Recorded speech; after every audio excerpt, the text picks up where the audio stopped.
Hey guys, Mio here. Let me tell you about how the pandemic almost ruined my life and what I'm doing about it to never let that happen ever again. I'm sure you're already aware that we're living in such a crazy situation that most governments and most nations are not ready for, let alone your average people. And at the time when the pandemic hit, I was living paycheck to paycheck. I had no savings whatsoever.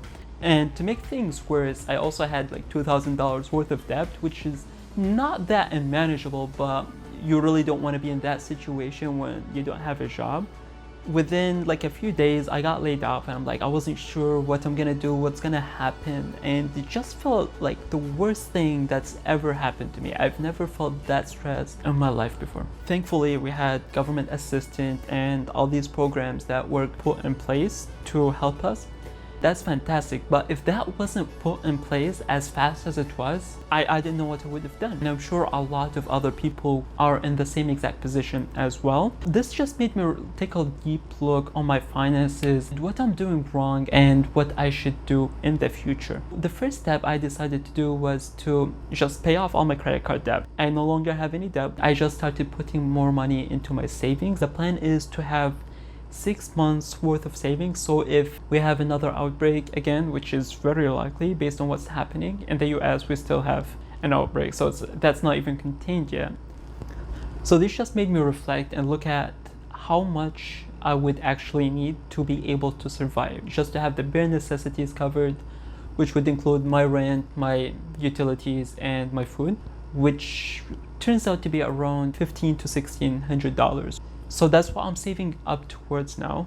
And the goal is for me to be financially independent. I've realized that even though a lot of people view a job as a safe position to be in, and that's how I viewed it too. But now I've realized I'm seeing so many businesses are going bankrupt and a lot of people are losing their jobs. They don't know what else to do. I've realized that I don't want to be in that position. I don't want to put myself in that position again. So my goal is, I have two goals actually. The first one is to be financially independent. When I thought about it, I thought like I would need a lot of money. Like I would need to be making like millions of dollars each year just to be financially independent.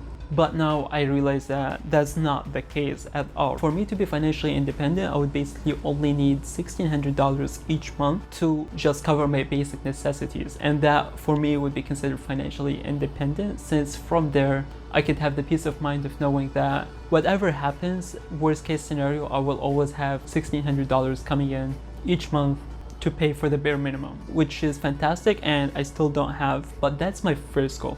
My second goal is to start a business from scratch that does 6 figures, which basically means it has to at least do $100,000 each year. And when you break it down, basically it would have to do $8,500 more or less each month, which sounds a lot more manageable.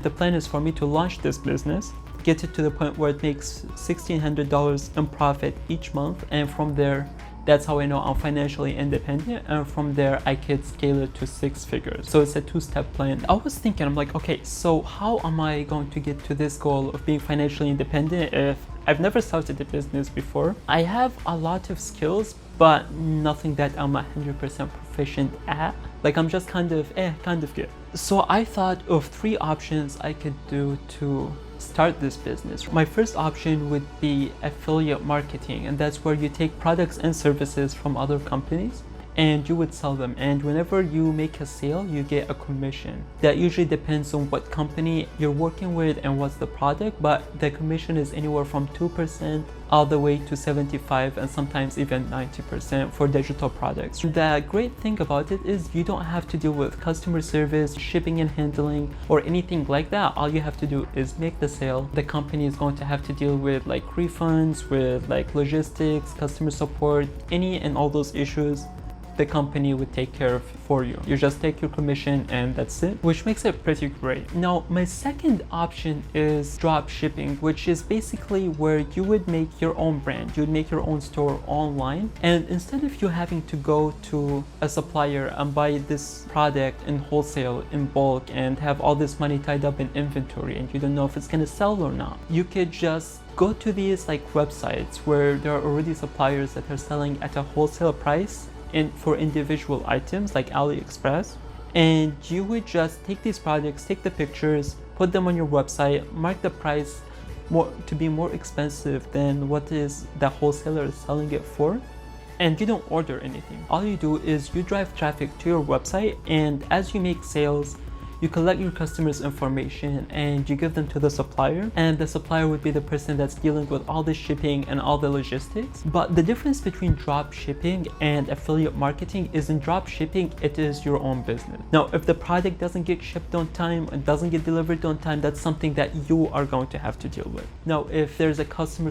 complaint or they're not happy with your store for some reason, that's something you're gonna have to deal with. If there's a return, that's something you're gonna have to deal with. So it's a lot more hands-on in terms of customer support and service, but again, it could be very profitable based on what I've seen, and I think it would be a great option for me to try out. I'm still not sure yet. My third option is drop servicing, which is very similar to drop shipping, but the difference is instead of me selling a physical product where I would need to ship it would be a service. And what you would do is you would go to a freelance website like Fiverr or Upwork or any of the other freelance websites, and you would look at the services they're offering, see what you like to offer, put it on your website for a more expensive price, and you just drive traffic to your website. As you make sales, you would go and outsource the work to a freelancer. The issue with drop servicing is also very similar to drop shipping, where you would have to deal with customer service, customer support. If they're not happy with it,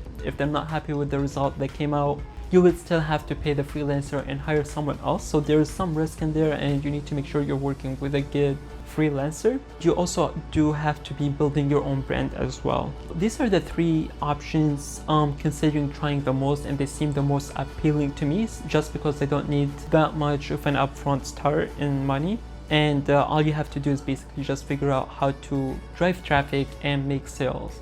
Now, these are the three options I'm considering doing and that appeal to me the most, just because they don't have as much of an upstart cost and they could be easily scalable since they're all online and they don't really require anything other than you being able to drive traffic successfully to your website and making sales. You want to see my progress and how much money I make as I try to become financially independent and make a six-figure business, make sure to subscribe, hit the thumbs button, and comment down below. It will really help out this channel since it's just starting out, and I would greatly appreciate it. Thank you so much for watching and have a wonderful day.